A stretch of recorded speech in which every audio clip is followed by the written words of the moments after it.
Kung araw-araw kang kakain ng manok, unti-unting masisira ang iyong katawan. Ito ang hindi sinasabi sa iyo ng kahit na sino. Akala ng lahat, perpektong malusog na protina ang manok. Ngunit ang pagkain nito araw-araw ay unti-unting naglalason sa iyong sistema sa mga paraang hindi mo inaasahan. Una, ang iyong mga bato ay magsisimulang mahirapan. Ang labis na protina ay nagdudulot ng sobrang lason, at ang iyong mga bato ay magtatrabaho ng labis para salain ito. Sa huli, sila ay mabibigo.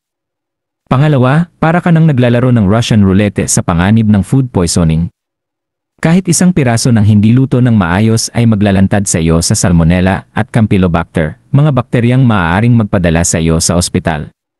Pangatlo, kumakain ka ng halo-halong kemikal tulad ng additives at growth hormones. Ang mga ito ay nag-ipon sa iyong katawan, sumisira sa natural na balanse ng iyong mga hormone. Pang-apat, lumalaki ang resistensya mo sa antibiotics. Ang mga manok sa factory farms ay pinupuno ng antibiotics na nagpapahina sa kakayahan ng iyong katawan na labanan ang mga sakit kapag talagang kailangan mo ng gamot. Sa huli, inaagawan mo ang sarili ng mahahalagang nutrisyon. Kailangan ng iyong katawan ng iba't ibang pagkain, ngunit ikaw ay nakakulong sa chicken prison, nawawalan ng mga bitamina at mineral mula sa ibang pagkain. Ilang araw sa isang linggo mo kinain ang manok.